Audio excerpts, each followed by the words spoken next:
Hey everyone, and welcome to this explainer. Today, we're tackling something that, honestly, can feel a bit like pure magic to a lot of people, but actually, it's just a totally fascinating mix of math, data, and code. We're talking about large language models, or LLMs. I mean, if you're anything like me, you've probably played around with a tool like ChatGPT and thought, how on earth does this actually work under the hood? Well, today, we're going to completely demystify this whole intimidating concept. We aren't just going to look at what these models do on the surface, we're actually going to look at exactly how they're built, quite literally from the ground up. And to guide us through this, we're using an absolutely brilliant blueprint by Sebastian Raschka. You see, he doesn't just want us to read about dry AI theory. No way. He actually gives us the step-by-step code to build a GPT-like model completely from scratch. So, by the end of this explainer, you're going to understand the exact architecture that is powering this whole AI revolution we're living through. Okay, let's dive into this, shall we? Here's our roadmap for today. First, we'll open the AI black box. Then, we'll prepare our text data, code the attention mechanisms, build out the GPT architecture, and finally, wrap things up with training and fine-tuning. All right, step one, opening the AI black box. You know, for a lot of us, AI feels like this completely impenetrable mystery. But to really appreciate where we are right now, we kind of have to look at where we started. Before LLMs blew up, traditional natural language processing, or NLP, was frankly incredibly narrow. It relied heavily on handcrafted rules and super basic pattern recognition. Think about your old-school email spam filter, right? It literally just scans for specific keywords to bucket a message. But contemporary LLMs, they are a massive, massive leap forward. They don't just categorize things, they actually generate new things. They have this broad proficiency that lets them do deep contextual analysis, parse really detailed instructions, and create completely original, coherent text. Like, you wouldn't ask an old spam filter to write a polite email to your boss based on 3 random bullet points. But a modern LLM? It can pull that off in its sleep. And a huge reason for this crazy leap in capability really just comes down to scale. To put this into perspective for a second, think about traditional machine learning. If you wanted to train a basic statistical model to classify, say, an iris flower based on a classic dataset, you could hit over 90% accuracy using a model with literally just 2 parameters. Just 2. Compare that to today's LLMs, which use millions or even billions of parameters. That staggering jump in scale, combined with absolutely massive datasets, is exactly what allows these modern models to capture all those subtle linguistic nuances that would be completely impossible for a human to ever code by hand. Now, what's really interesting about this next slide is that to really grasp this stuff, we have to kind of redefine a word we use all the time: understanding. When we say an LLM understands your prompt, we have to be careful with that word. AI does not possess human-like consciousness, it doesn't have a soul, and it doesn't have genuine comprehension.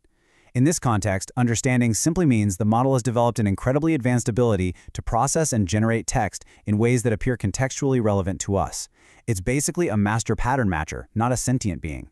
Grounding ourselves in this reality is just absolutely vital before we start looking at the actual code. Which brings us right to this incredibly empowering quote from our source material.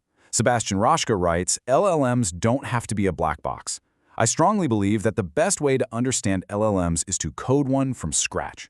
And honestly, this is our call to action today.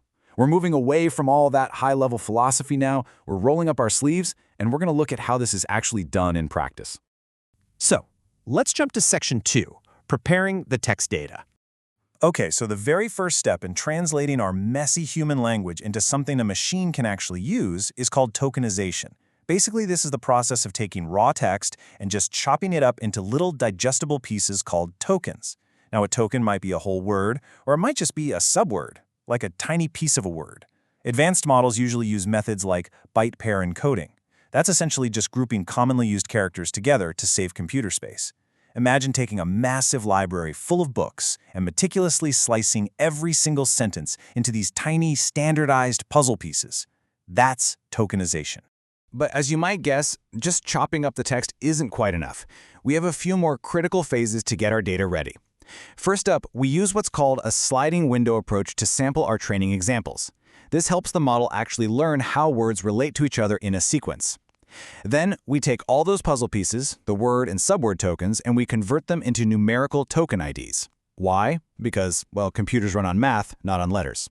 Finally, we translate those IDs into token embeddings.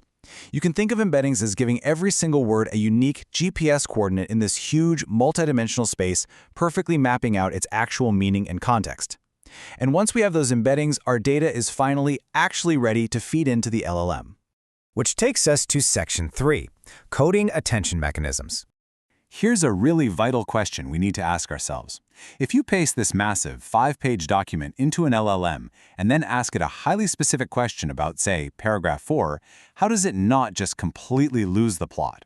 How on earth does it process such long sequences of text and actually remember all those complex dependencies between the very first sentence and the very last?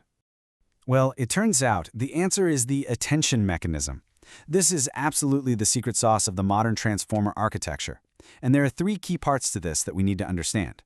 First up is self-attention, which basically allows the model to weigh the importance of different words in a single sentence against each other, giving it much-needed context. Then we implement something called causal attention. This acts a bit like a mask, actively hiding future words from the model during training. That way, it's forced to actually learn how to predict the next token, rather than just cheating and looking ahead at the answer. Finally, we use multi-head attention. This is exactly what it sounds like. We simply stack multiple attention modules right on top of each other. This is huge because it allows the model to look for a bunch of different linguistic patterns all at exactly the same time, dramatically boosting its processing power. Let's move to Section 4 and see how this all builds into something even greater, building the GPT architecture. Now, building this architecture out is a lot like assembling a highly complex physical machine, and it involves a few major engineering milestones. Step 1 is normalizing our layer activations. This is just a neat mathematical trick to stabilize the neural network during its training phase, so the whole thing doesn't just crash or spiral completely out of control. Step 2 involves adding what we call shortcut connections.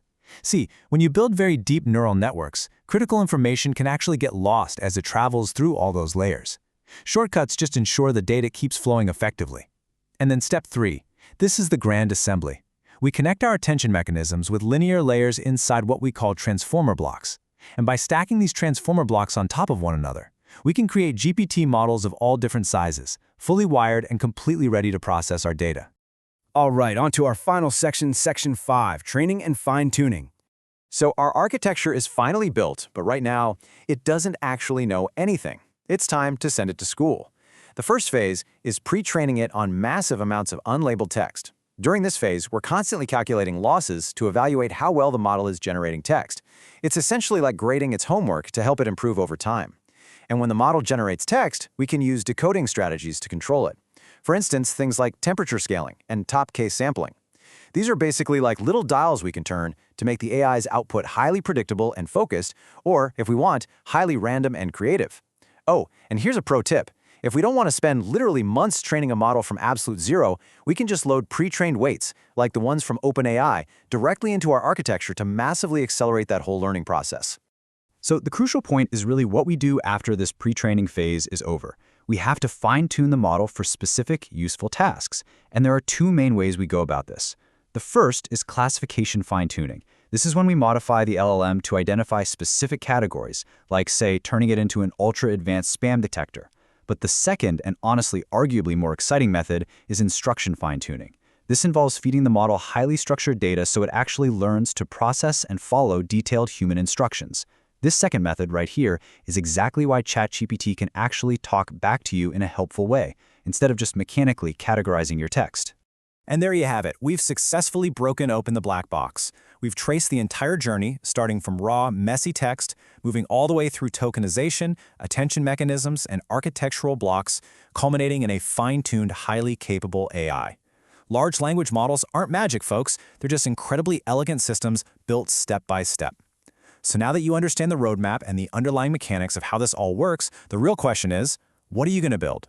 Thank you so much for joining me on this explainer, and I will catch you in the next one.